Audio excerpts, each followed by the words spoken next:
현재 저는 3년 정도 만나고 있던 남자친구와 헤어진 상태입니다. 저와 남자친구 둘 다 동갑내기여서 정말 잘 맞아서 당연히 결혼 정년기에 들게 되면서 결혼까지 생각했습니다. 아주 당연하게도 말이에요. 저도 남자친구도 당연히 서로가 서로와 백년 가약을 맺는 것을 당연하게 생각할 정도로 잘 맞았거든요. 그런데 코로나가 크게 번지기 시작하고 자꾸 거리두기 하는 단계가 올라가게 되면서 수많은 예비 신부, 예비 신랑 커플이 결혼을 미루게 되었잖아요. 저희도 그런 커플들 중 한 커플이 되었어요. 그런데 저는 그렇게 소중하게 생각했던 남자친구와 헤어짐을 선택했습니다. 하지만 저는 지금 정말 헤어지길 잘했다는 생각이 들고 하늘에 계신 조상님이 도우셨다는 생각밖에 안 들거든요.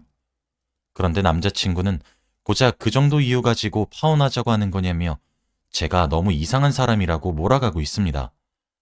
그래서 이렇게 익명으로 사연을 보내서 여러분들께 여쭤보고자 글을 쓰게 되었습니다. 남자친구한테 반응을 알려주고 싶어서요. 아무튼 본론으로 들어가겠습니다. 아무래도 저와 남자친구는 결혼을 전제로 만나게 되다 보니까 서로의 집에 자주 왕래하게 되었습니다. 그런데 저는 또 그렇게 자주 찾아뵙고 이런 행위를 그렇게 선호하지는 않거든요. 하지만 남자친구는 넉살 좋게 저희 부모님께 애교도 부리고 그러는 모습을 보니 보기도 좋고 제 기분도 좋아서 저도 남자친구가 저희 집에 두 번, 세 번 오게 되면 한 번은 찾아뵙는 그런 순간이었습니다. 처음 남자친구네 집에 가게 되었던 적은 남자친구네 부모님이 집을 비우셨었거든요. 그래서 남자친구가 자신의 집으로 절 초대해서 가봤던 것 같아요. 그런데 뭐랄까? 첫 방문이었는데 집이 정돈되지 않은 느낌이 든다고 해야 하나?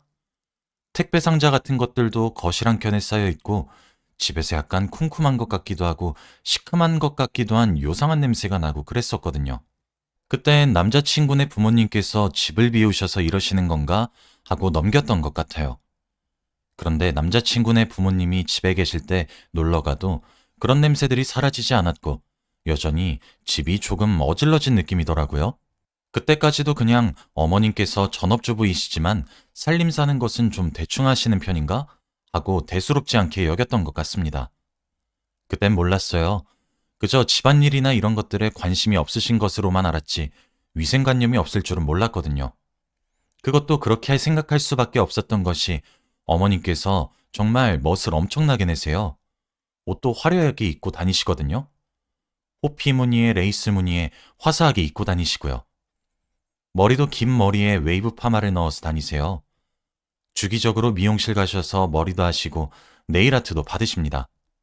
저보다 훨씬 더 미용 쪽으로 관심도 많으세요. 피부과도 다니시거든요. 주기적으로 필러도 맞고 보톡스도 맞고 28살인 저보다 훨씬 더 젊고 바쁘게 사시고 계십니다. 그래서 그냥 관심이 없으시구나 하고 넘겼던 것 같아요. 그런데 이제 결혼 얘기가 본격적으로 슬슬 나오기 시작한 뒤부터 저도 이제 시어머니가 되실 분이잖아요. 그래서 이전보다 좀 더 자주 찾아뵙고 그랬어요. 그러다 보니까 이제 저도 예비 시댁인 그 집에서 아들내미의 여자친구인 손님이 아니라 예비 며느리로 저를 대하게 되니까 새로운 가족의 개념으로 맞이하게 되잖아요. 그러다 보니 원래 주방은 들어가지도 않았는데 저도 예비 며느리 취급을 받게 되면서 남자친구네 집에서 행동 반경이 넓어졌어요. 못 들어갔던 곳들도 들어갈 수 있게 되고 뭐 그런 식으로 지낼 수 있게 되더라고요. 그렇게 알게 된 거죠. 예비 시댁 될 사람들의 위생관념에 대해서요. 진짜 충격받은 것들만 대충 추려서 적어볼게요. 먼저 시댁에서 행주를 소독을 하지 않습니다. 다들 삶아서 사용하지 않나요? 그런데 그냥 물로만 빠세요. 처음에 남자친구네 집을 가게 되었을 때 시큼한 것 같기도 하고 쿰쿰한 것 같기도 하고 그런 냄새가 난다고 했잖아요. 근데 그 냄새가 주방에서 굉장히 많이 나는 것 같더라고요. 그래서 킁킁거리며 찾아보니까 식탁 유리에서 냄새가 나는 겁니다. 아니 진짜 이해가 되시나요? 저희 집은 무조건 쓴 행주는 삶아서 사용하고 있거든요. 그게 물기만 닦고 마는 게 아니라 흘린 음식물들도 닦게 되고 여튼 너무 더러운 것이잖아요.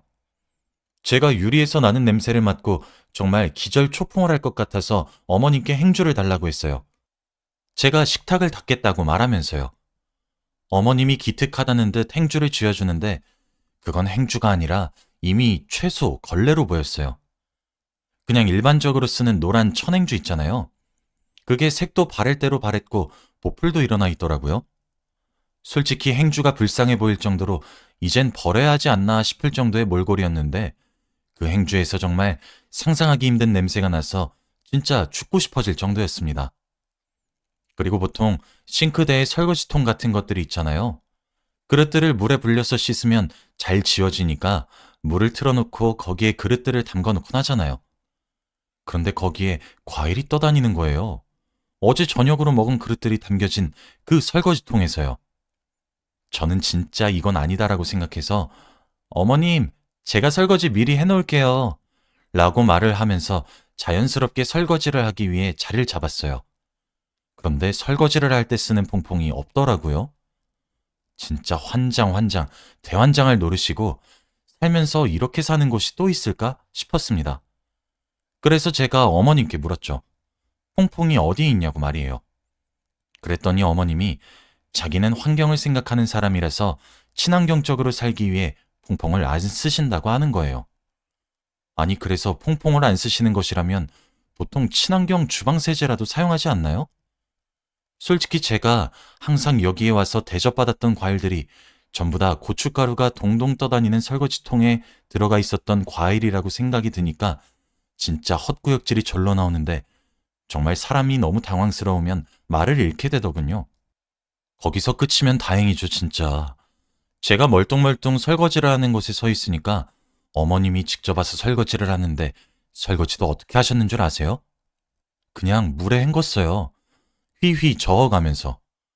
수저를 그렇게 헹구시는데 다른 거라고 뭐 더 씻으시겠습니까? 냄비도 그릇도 컵도 전부 설거지통 물에 휘휘 저어서 헹구고 흐르는 물에 휘휘 저어서 헹구고 그게 끝입니다. 저는 매번 그런 것들로 대접을 받아왔던 거였어요. 그리고 원래 남자친구네 집 부엌에 식탁이 있긴 하지만 거실에 상을 펴서 같이 먹었거든요. 그런데 진짜 실상을 알고 나니 거기서 입에 뭘 더 못 넣겠는 겁니다. 진짜 너무 역겹고 토악질이 올라와서요. 그런데도 멍청했던 저는 남자친구가 너무 좋아서 그런 것들을 꾹 참아가면서 남자친구네 집을 왕래했습니다. 그냥 최소한의 음식만 섭취하고 그런 식으로요. 그런데 그렇게 하다 보니까 아무래도 남자친구네 집에서 많이 먹는 것은 물이더라고요. 물에서도 제가 큰 충격을 받은 것이 물을 유리병에 안 넣어 드십니다. 아니, 생수를 안 드시고 보리차를 직접 끓여 드시는데 그것만 보면 정말 부지런한 곳이잖아요. 그런데 그 물을 플라스틱으로 된 오렌지 주스병이나 우유병에 담으세요. 그 플라스틱으로 된 병을 아무리 백날 첫날 씻고 흔들어 제껴봤자 그 안에서 여전히 주스 냄새와 우유 냄새가 나잖아요. 플라스틱으로 된 병을 쓰실 거면 제대로 씻고 소독해서 사용하시던가. 그것도 아니고.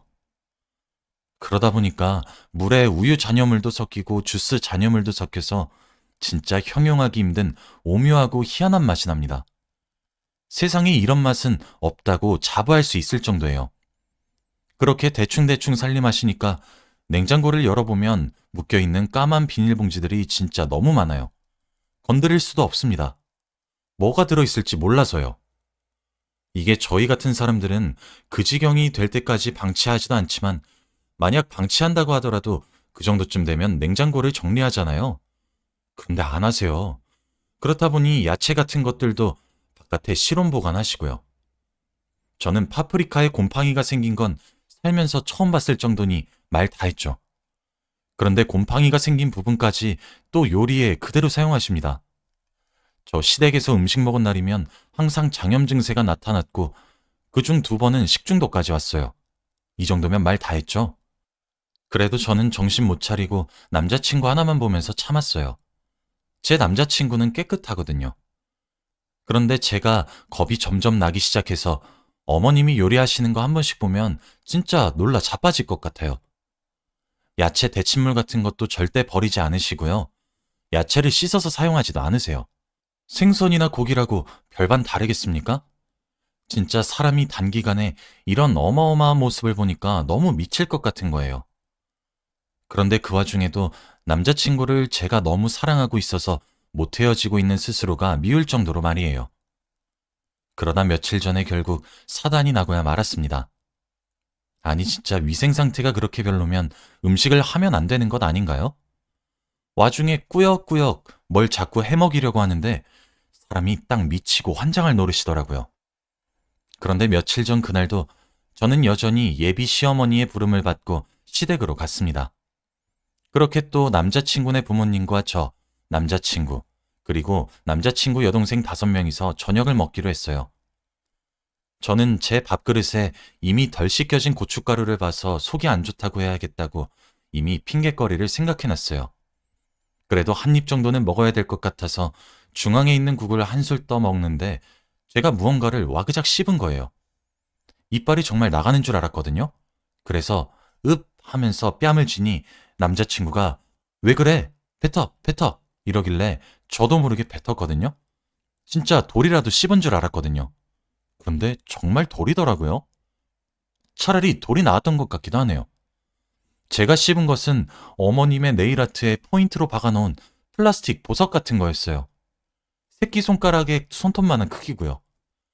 그런데 제가 뱉은 것을 보고 어머님은 한지 얼마 안 됐는데 이렇게 아쉬워하시는 거예요. 그런데 그 말을 딱 들으니까 뭔가 제 처지가 보이는 것 같아서 싸가지 없다는 소리를 들어도 괜찮다고 생각하며 그냥 집으로 돌아가려고 자리에서 일어났습니다. 정말 죄송한데 저 돌아가 봐야 할 것 같습니다. 그리고 결혼도 조금 생각해 봐야 할 것 같아요. 남자친구 통해서 다시 얘기 전해드리게 될 것 같네요. 정말 죄송합니다. 라고 말한 뒤 붙잡는 남자친구의 팔을 뿌리치고 도망치듯 저희 집으로 향했어요. 와, 진짜 집에 도착해서 청결한 우리 집과 깨끗한 냉장고와 부엌 등등을 보고 있는데 마침 주방에서 엄마가 나오는 거예요. 예비 시댁에 간다고 해놓고 왜 벌써 왔냐고 하는데 눈물이 왈칵 나오면서 그동안 목격했던 것들을 엄마를 붙잡고 잘잘잘 얘기했어요. 엉엉 울면서 말한 것은 또 당연하고요. 엄마도 이야기를 듣고 믿질 못하시죠. 그런데 제가 그렇게 예비 시댁을 뛰쳐나가니까 남자친구가 절 쫓아왔는지 저희 집 초인종을 울리더라고요. 집에 엄마랑 저만 있어서 그냥 없는 척 했습니다. 그렇게 엄마 손 꼭 붙잡고 휴대폰을 열어보니 남자친구로부터 정말 수백 개의 문자가 와 있더라고요. 너 어디야? 너 이렇게 나간 거 후회 안 해? 너 때문에 우리 엄마 울었어. 빨리 와서 사과드려. 그럼 용서할게. 나 진짜 장난 아니게 화났어. 내가 너한테 무릎이라도 꿇으라고 했냐? 와서 정식으로 사과만 하라고. 야, 네가 뭔데 우리 엄마한테 상처 주는 거야? 너 우리 엄마한테 그렇게 하고 속 편하냐? 진짜 있는 정 없는 정 탈탈탈 털리기 시작하고 이런 남자를 내가 뭘 믿고 사랑하고 있었으며 그걸로도 모자라 결혼까지 하려고 했었던 것이 진짜 너무 서글프더라고요. 저는 결국 그 다음날 남자친구에게 문자로 그냥 우리 헤어지자. 진짜 코로나한테 감사한 순간이 다 오는 것 같아. 나 너랑 결혼 못해. 아니, 안 해. 그냥 앞으로 혼자 살아. 다른 멀쩡한 집에서 잘 자란 여자 괴롭히지 말고. 라고 문자를 보냈습니다. 당연히 전화는 불티 날리게 오고 문자도 막 쏟아지더라고요. 미친 거 아니야?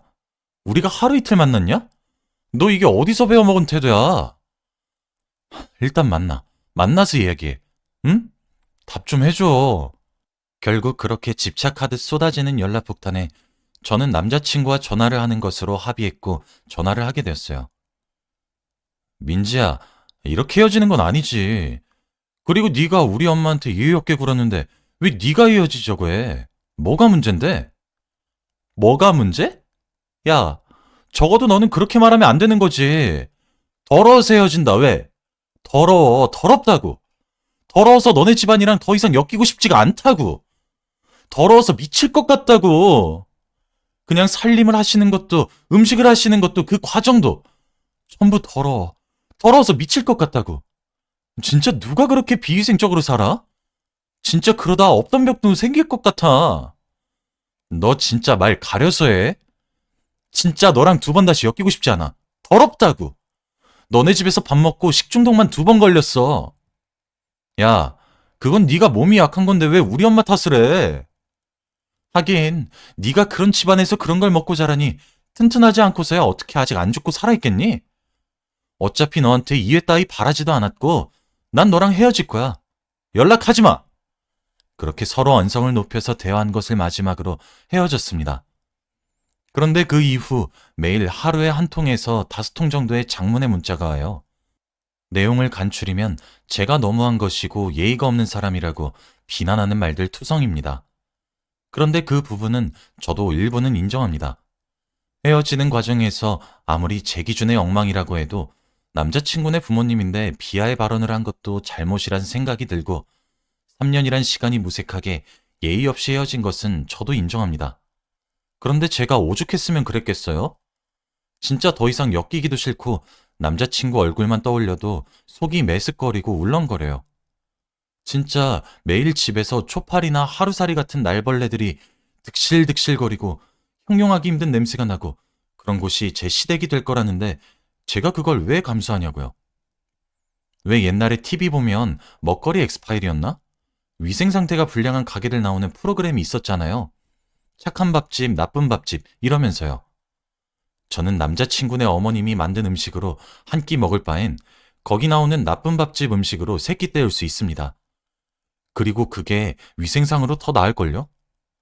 진짜 저는 이대로 헤어지고 싶고 더 이상 엮이고 싶지도 않는데 대체 제가 어떻게 해야 남자친구와의 인연을 깨끗하게 정리할 수 있게 될까요? 그리고 남자친구는 비난의 말을 그만큼 하고 난 뒤에 다시 한번 잘해보자고 엄마는 본인이 잘 달래보겠다고 우리 결혼하기로 하지 않았냐고 연락을 해왔는데 저 진짜 미칠 것 같습니다.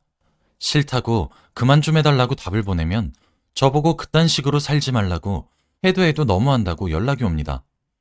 그런데 제가 정말 너무한 건가요? 제가 비상식적으로 배려심이 없고 이해심이 모자라서 위더런들께 실수를 저지른 건가요?